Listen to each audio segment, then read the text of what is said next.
On a quiet morning, as the sun spilled golden light across the city, Maya sat by her window wondering why some people seemed to attract success, love, and peace so effortlessly, while others, despite working just as hard, remained stuck in cycles of struggle. This question had followed her for years, whispering in moments of frustration and doubt. That morning, it led her to a simple phrase she would soon encounter everywhere. The law of attraction. At first, it sounded mystical, even unrealistic. The idea that thoughts could shape reality felt too good to be true. But as Maya's journey unfolded, she discovered that the law of attraction wasn't magic in the fairy tale sense. It was a principle rooted in awareness, mindset, emotion, and intentional action. This is the story of that discovery, and an explanation of what the law of attraction truly means. What is the law of attraction? The law of attraction is the belief that like attracts like. In simple terms, it suggests that the thoughts, emotions, and beliefs we consistently hold influence the experiences we attract into our lives.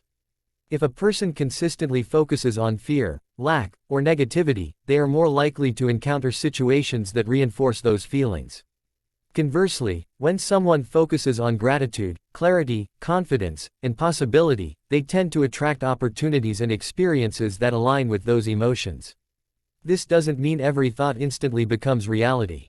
Rather, dominant patterns of thought and feeling shape perception, behavior, and outcomes over time. Maya began to understand that the law of attraction was less about wishing and more about alignment. The origins of the idea. The law of attraction is not a modern invention.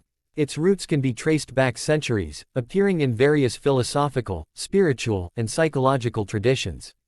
Ancient philosophies, including Hinduism and Buddhism, taught that the mind shapes experience. Greek philosophers, such as Plato, spoke of the power of thought and belief. In the 19th century, the New Thought movement formalized the idea, teaching that mental states influence physical reality.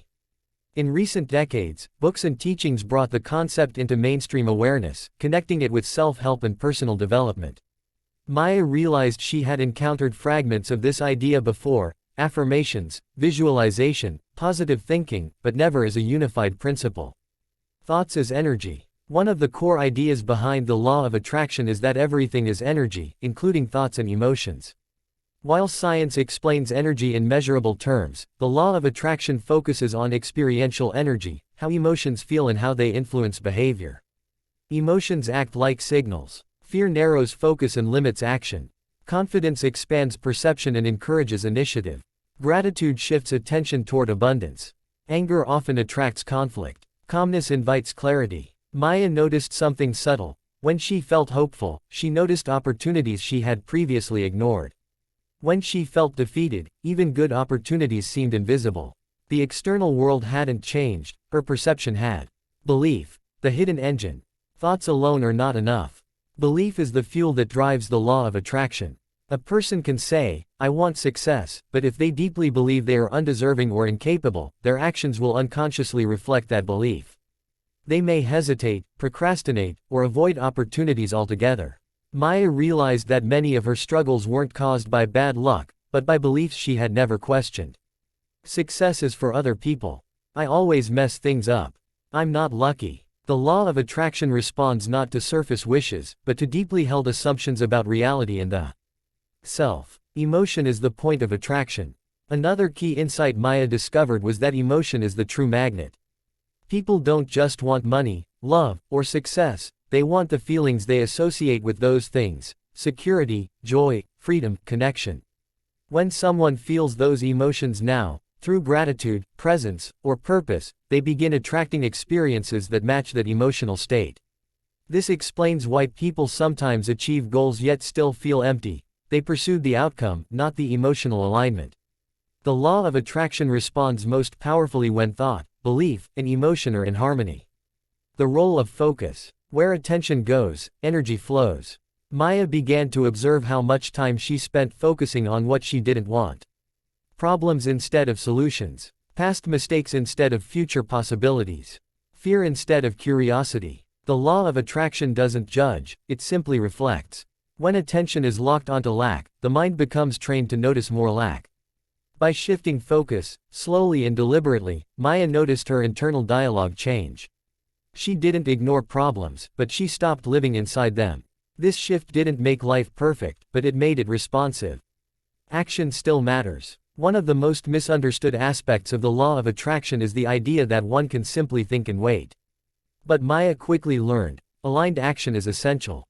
The law of attraction doesn't replace effort, it guides it. When someone is mentally and emotionally aligned with a goal, they tend to make better decisions, take intuitive risks, persist longer, recognize opportunities faster, recover from failure more quickly. Action taken from clarity feels different from action taken from desperation. Maya noticed she wasn't working harder, she was working smarter, with purpose instead of pressure. Resistance, the silent block.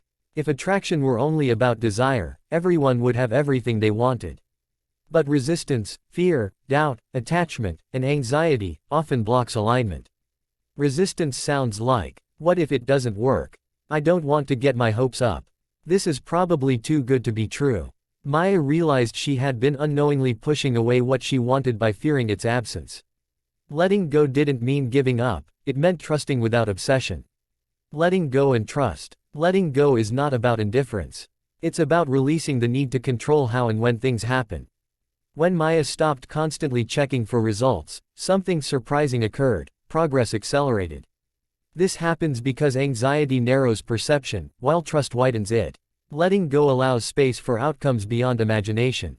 Gratitude is a multiplier. Gratitude became Maya's anchor. By appreciating what already existed in her life, she shifted from scarcity to sufficiency. This didn't make her complacent, it made her confident. Gratitude trains the mind to recognize abundance, which naturally attracts more of it.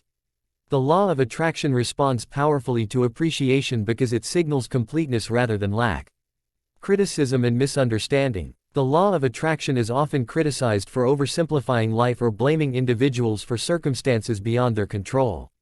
And Maya understood this nuance. The law of attraction does not deny hardship, injustice, or randomness. It does not claim that every event is consciously chosen. Instead, it offers a framework for response, a way to influence what can be influenced: perception, mindset, and behavior. It empowers without denying reality. Transformation from within. Over time, Maya's life changed, but not in dramatic overnight miracles. Her relationships improved because she communicated more openly. Her work advanced because she believed in her value. Her peace grew because she stopped fighting herself. The law of attraction had not changed the world around her, it had changed the world within her. And that made all the difference. Conclusion. The real meaning of the law of attraction. The law of attraction is not about controlling reality, it's about aligning with it. It teaches that thoughts influence perception, beliefs shape behavior, emotions guide decisions, focus directs energy, action completes the cycle. When these elements align, life begins to move with less resistance and more meaning.